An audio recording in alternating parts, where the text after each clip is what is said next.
Hello and welcome to Health Matters on Channels Television. Thanks for staying with us. I am Mary Alale Yusuf.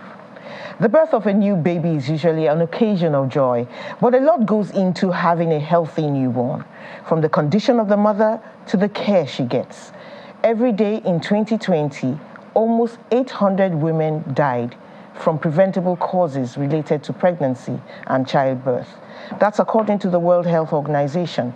Yet, between 2000 and 2020, the maternal mortality ratio, which is the number of maternal deaths per 100,000 live births, dropped by about 34% worldwide.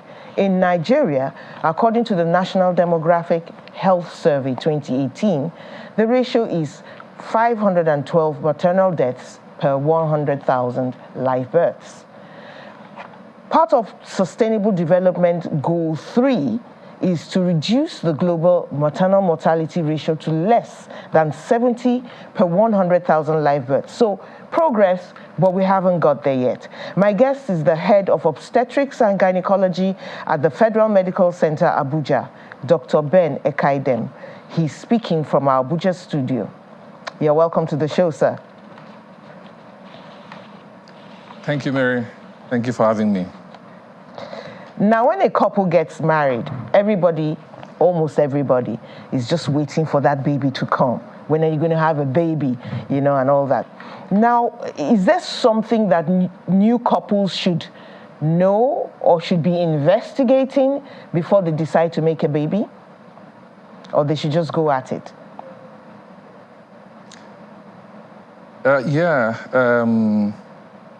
I mean, you're painting a scenario of people who are actually planning their pregnancy, newly married couple. That's the ideal scenario, okay? Such that couples get to have what we call preconception care, which is the ideal. There actually is a moment where they should actually have their conditions, well planned, their pregnancy well planned. And if there are certain conditions in their bodies that could affect, the pregnancy period, that can be identified. All right, so there may be certain things that they will have to go through. If there are some lifestyle habits that they had, they may have to cut down on those. This is an ideal situation. But it may interest you to know, Mary, that you typically, especially in Nigeria, we usually do not have this perfect scenario. We tend to have women come in when they are pregnant sometimes, and indeed, as it's been reported by the National Demographic Health Survey, that they tend to even present late. And yet, pregnancy care and antenatal care has been shown to be very effective, an effective strategy in reducing complications and mortality and morbidities that may happen when a woman tries to get pregnant and give birth. So yes, married couples actually should, avail themselves of the opportunity. That's if they have not conceived, to talk and discuss with their physicians. There may be certain situations, certain pre-existing disease conditions that their clinician may help them control. Some medical conditions like diabetes, high blood pressure, certain situations, maybe they're on particular drugs that may affect the pregnancy. Some of these could be adjusted and the conditions optimized before they get into their pregnancies. And also, certain situations that need to be addressed, can be. And indeed, if it's not very safe for pregnancy to happen, they could also be advised against. So that is the ideal, and we call that preconception care. But typically, like I said, in this part of the world, that is not the usual scenario. The scenario we get is women coming to us when they're already pregnant, and most times they tend to come very late. And sometimes, let me butt in majority there, of women don't even come at all. Let me quickly ask you, when a woman suspects she's pregnant, should she come immediately or should she wait until she's gone, a bit, 2 months, 3 months, like that? People usually say 3 months. So let's know what it is. Yes. When a woman gets pregnant,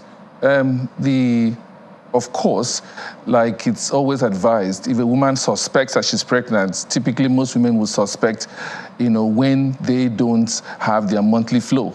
If they have a missed period, so they begin to suspect they may be pregnant. So it's usually advised that such, women should conduct a pregnancy test. And if she has done a pregnancy test, which typically can even be done at home, with some of these home test kits that are easily available, once she has done and then she discovers that she is pregnant, we always advise, at least these days, that women should not stay too long anymore. If she gets to have a second missed period, from that point, we would always advise that they should seek care. Because there are certain situations that could be picked up very early, when a woman is pregnant by the use of ultrasound. There are some women who get pregnant, they see they've gotten pregnant, but the pregnancy is not a good one. Pregnancy could be located in an abnormal place, what we call ectopic pregnancy. The pregnancy could even be malformed. So we always advise that a woman should seek care early enough, usually after a second missed period. So the second missed period should be somewhere. Would you know a malformed pregnancy in the early stages by ultrasound?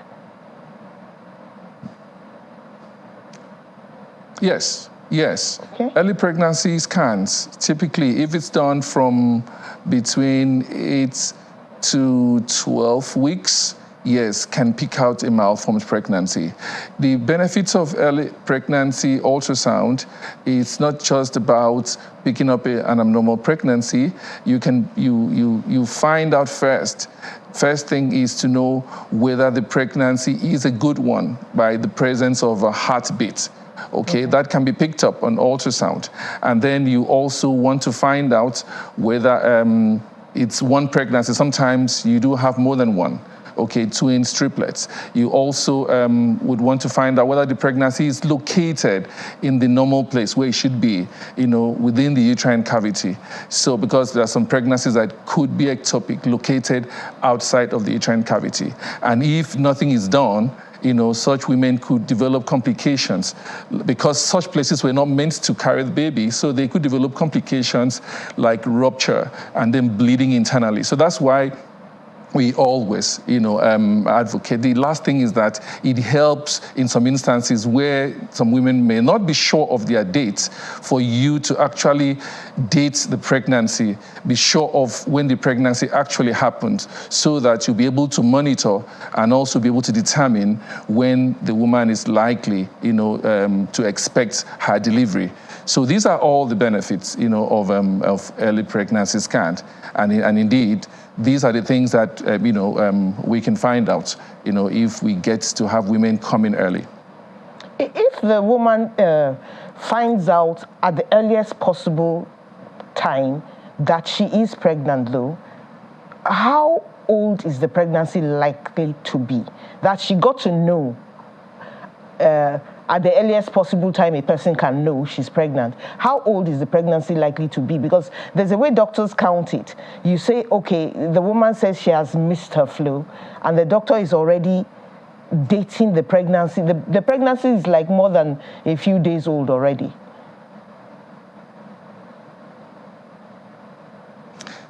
Yes, by the time of a woman's missed period, typically the pregnancy would have been 4 weeks at the time. So, wow. And if she gets to do a scan, subsequently we do calculate based on ultrasound scan too as well. But when we estimating how far gone a woman is, we always use her last menstrual period, and that is why at the time she is having her first missed period and does a pregnancy test, she would be at least 4 weeks gone. So, but all of these, like I said, if she has the opportunity to do a pregnancy scan, she would also have the dates further confirmed by the scan, because some women may have some irregular menstrual cycles, which may make it such that the dates she's actually giving based on her last period does not coincide with the dates that the ultrasound scan may actually adjudge her to be. So again, is the reason why we always would advise that women should have pregnancy scans, for dating, so that when you date a pregnancy, all of the interventions that you're likely to have her undergo are also timed. Okay, so it's easy to then follow the process, and then know what to do at particular stages of the pregnancy, so that in the end you can have a very uneventful and uncomplicated pregnancy and childbirth. Okay, so what does a woman do when she's having morning sickness, which for some women is all day?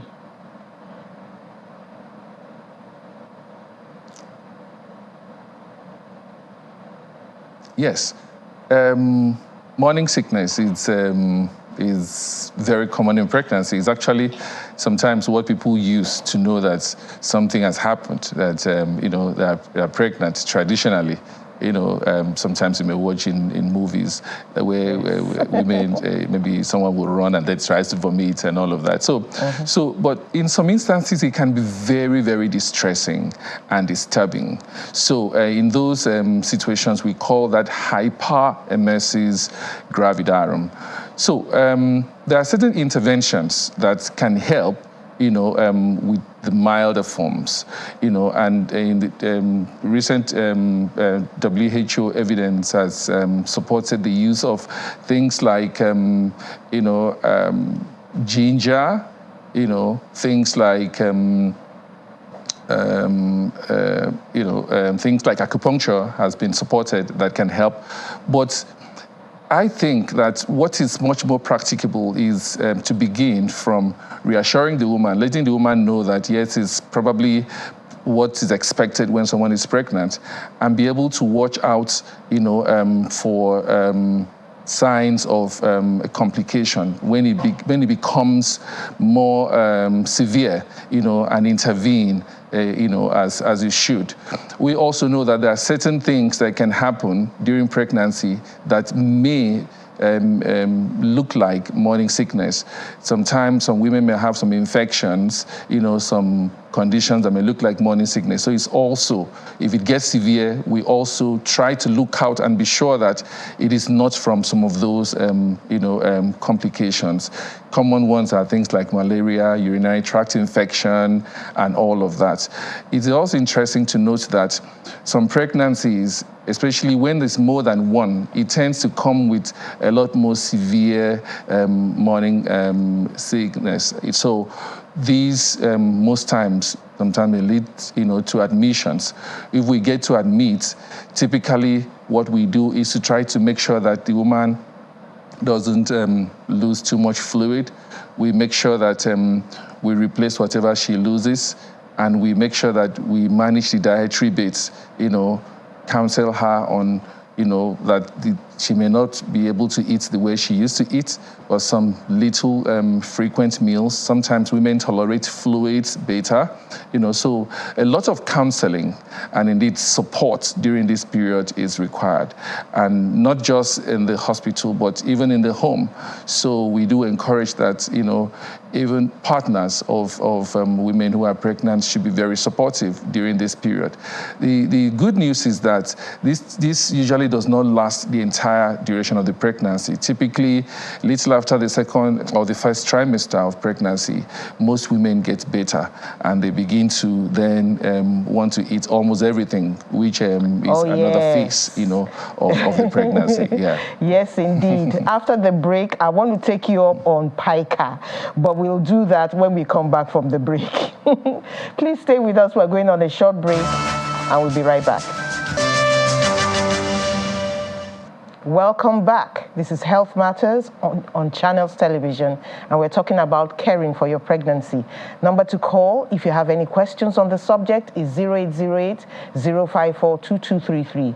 You can tweet also at CTV_Mary A, or send me email to moalale@channelstv.com while we continue with the program. So, doctor, some women want to eat so many things. Some legitimate, some not so legitimate. Some women crave chalk, sand. What would you advise? Should such a woman come see the doctor, or they should find her some clean version of what she's looking for so she can chew?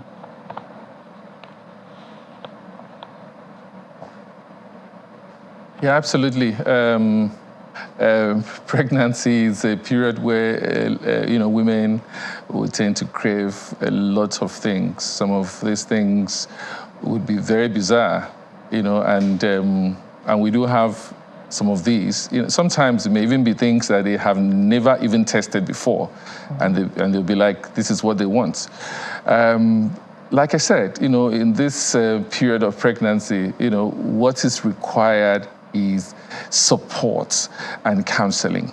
Now, if a woman craves a particular thing, what typically what would do is to try to find out, whether that thing that the woman craves for is safe. If it is safe, sometimes it may be okay, but most of the time it's not safe. So what you do is you try to counsel her against that, and then try to find some alternatives. Now, the list is actually long. In terms of adjustments in diet, most of the time what clinicians will try to do is to find out and be sure that whatever the patient is craving for, does not contain anything that could harm her or harm the baby. Now, the case of craving for chalk and all of that, it's difficult, to say, but most of the time these are things that could contain infections.